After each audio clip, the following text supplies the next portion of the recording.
Buenas tardes, hermanos. Estaba pendiente de subir este video abordando un poco lo que es el primer módulo del curso que estamos llevando actualmente, que tiene que ver con consejería pastoral. Y como ya ustedes lo revisaron ahí, y de la misma manera yo lo mencioné en la clase pasada, el primer módulo tiene que ver con el trasfondo histórico de lo que es la consejería pastoral.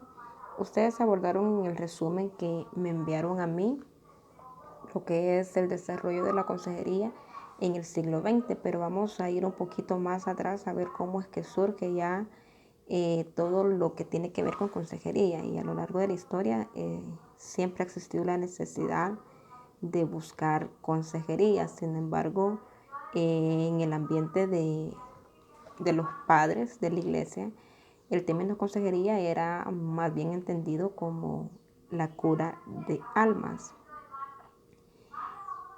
Y hasta un periodo más adelante, que es con los puritanos ingleses, es como el concepto de consejería pastoral empieza a tomar mayor forma o abordado de una manera diferente, pues ellos fueron los primeros que establecieron la primera escuela de lo que era la consejería pastoral. Entonces quiero hablar un poquito acerca de los puritanos ingleses, un paradigma histórico de la consejería bíblica.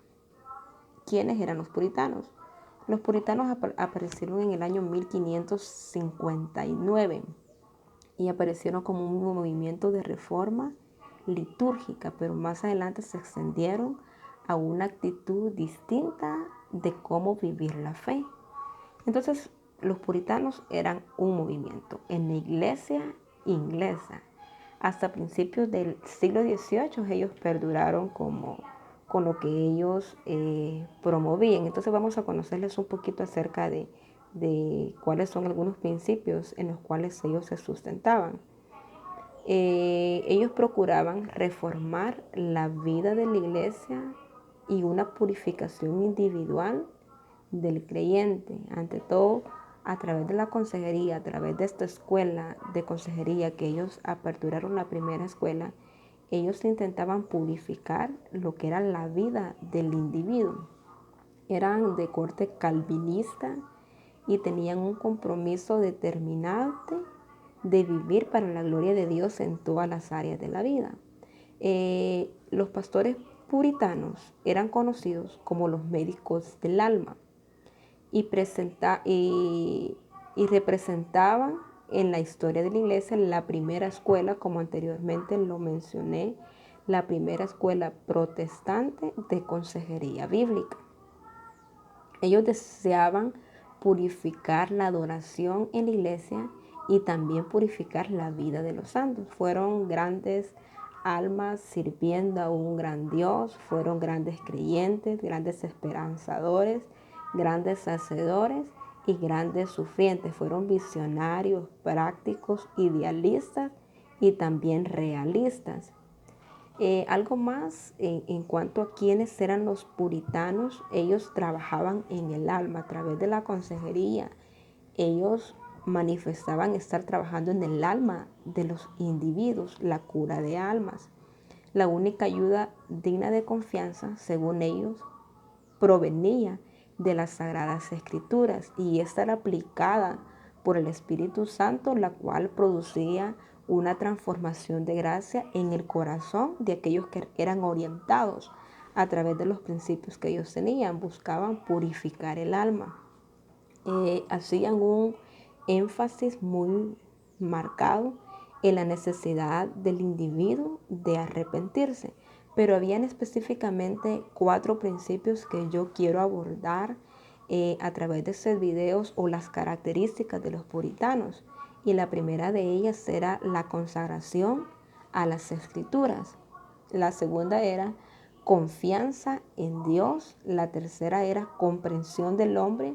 Y la cuarta era el concepto de pecado. Así brevemente yo voy a abordar cada una de ellas y posteriormente vamos a analizar 2 preguntas. La consagración a las escrituras. Ellos decían que no se puede reverenciar a Dios y no reverenciar las escrituras, sino que al contrario, para reverenciar a Dios yo debo reverenciar las escrituras, pero además ellos decían que servir a Dios implicaba obedecer las escrituras. Obedecer las escrituras, por ende, iba muy relacionado con lo que era apreciarla, estudiarla, vivirla y también enseñarla a otros. Alguien que dijera que estaba consagrado a las escrituras, pero que no la apreciaba, no la estudiaba, no la vivía y no enseñaba a otros, estaba totalmente equivocado. Entonces la Biblia para ellos fue vista como la fuente de dirección en todas las áreas de la vida. La Biblia exhorta, la Biblia anima, la Biblia dirige, conforta, la Biblia insta, la Biblia convence, la Biblia instruye, consuela, anima y da exhortación divina.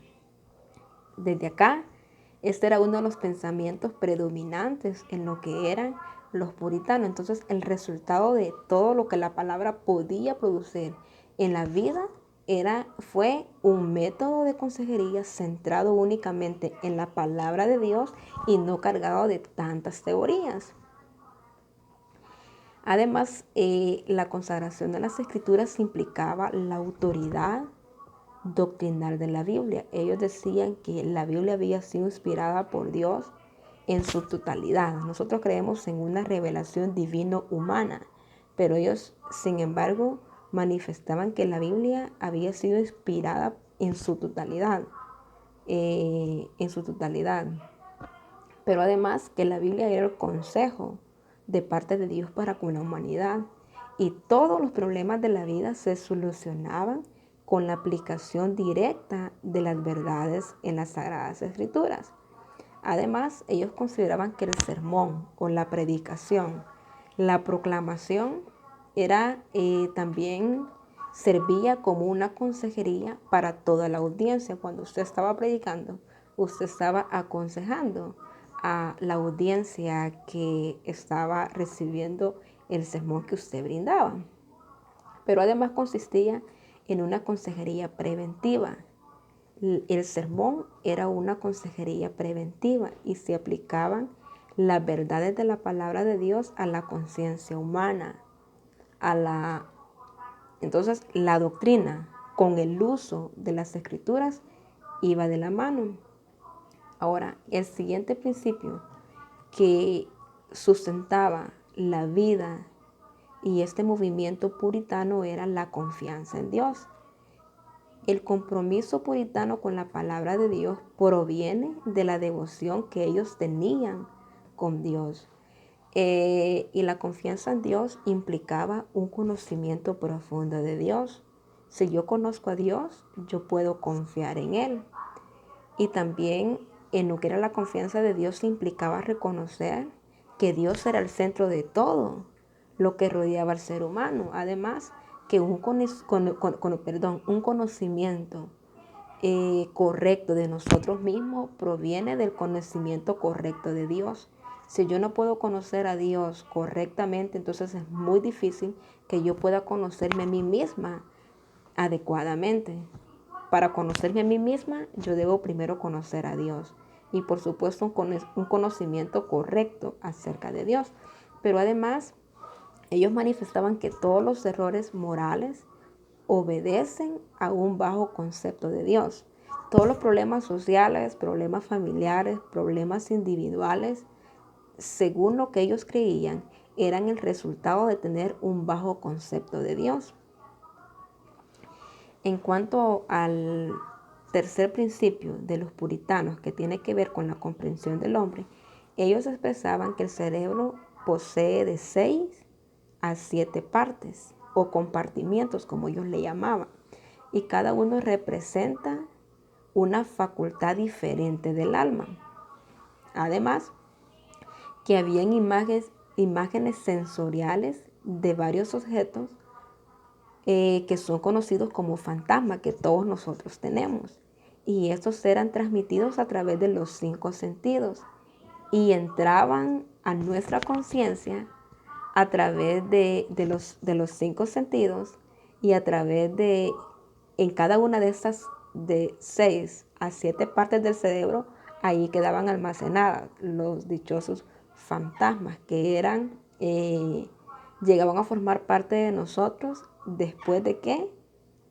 De ser estimulados a través de los 5 sentidos. Los fantasmas eran archivados en la memoria para futuras referencias o recuerdos que la persona tenía.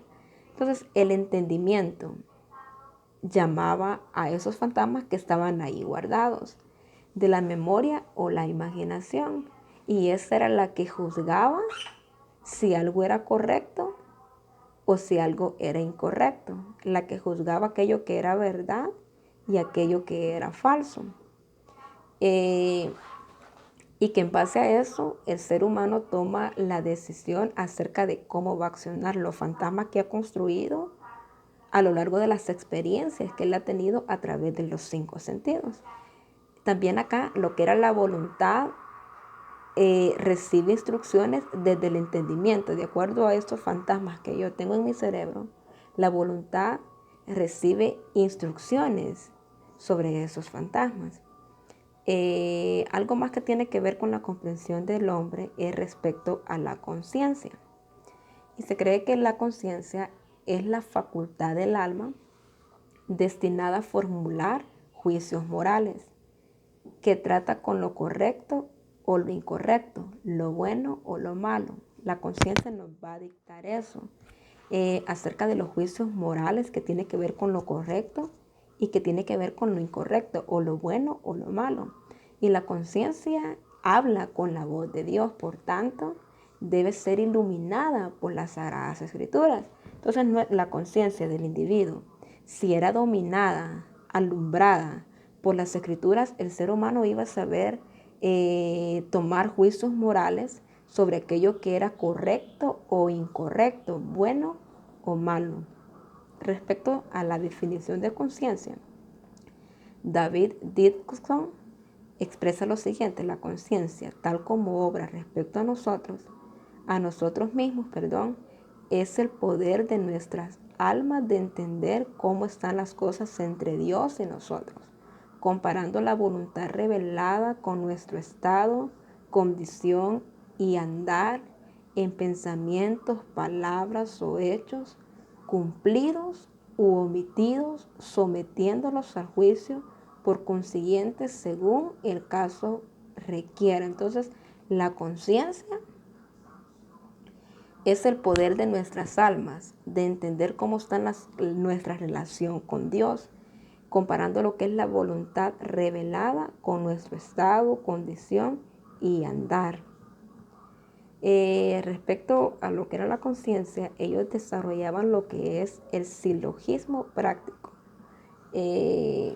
cuya propuesta de Aristóteles, que expresaba que nosotros tenemos una proposición. ¿Y qué es la proposición? ¿Quién crea en Cristo? Un ejemplo es, la preposición era el patrón que debíamos usar de acuerdo a la conciencia que nosotros teníamos. Y esa surgía de la voluntad que había sido revelada por Dios a través de las Escrituras. Pero también existía una suposición, y esta era la automedida del individuo contra los patrones declarados. Y también una tercera parte del silogismo era lo que es la conclusión.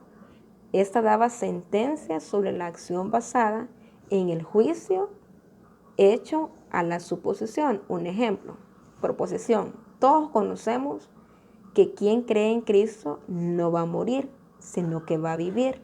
¿Cuál era la suposición de esto? Creo en Cristo. Bueno, entonces yo creo en Cristo. Y la conclusión era, por lo tanto, no voy a morir, sino que voy a vivir. Entonces la proposición es un patrón que ha surgido de la voluntad revelada por Dios. La suposición es la automedida o el accionar que yo voy a tomar de acuerdo a la proposición que yo tengo. A partir de aquí, yo hago una conclusión. Otro ejemplo es una proposición: la persona que vive en pecado morirá. La suposición va a ser, yo vivo en pecado, es mi realidad. Y luego la conclusión, bueno, si yo vivo en pecado, por lo tanto, voy a morir. A través de eso, ellos llevaban al ser humano a tomar conciencia acerca de la proposición, aquellos patrones que habían sido revelados por Dios. La suposición implicaba hacer una evaluación de mi condición de acuerdo a eso y luego una conclusión acerca de cuál era mi estado final. Y luego, respecto siempre a del concepto de pecado, ellos decían que la naturaleza humana fue radicalmente defectuosa desde el inicio de la caída. El pecado, por lo tanto, profana el amor de Dios. Y también expresaban que la imaginación sin gobierno distorsiona la obra de Dios en las criaturas. Y el ser humano cuando peca, hay un endurecimiento del corazón.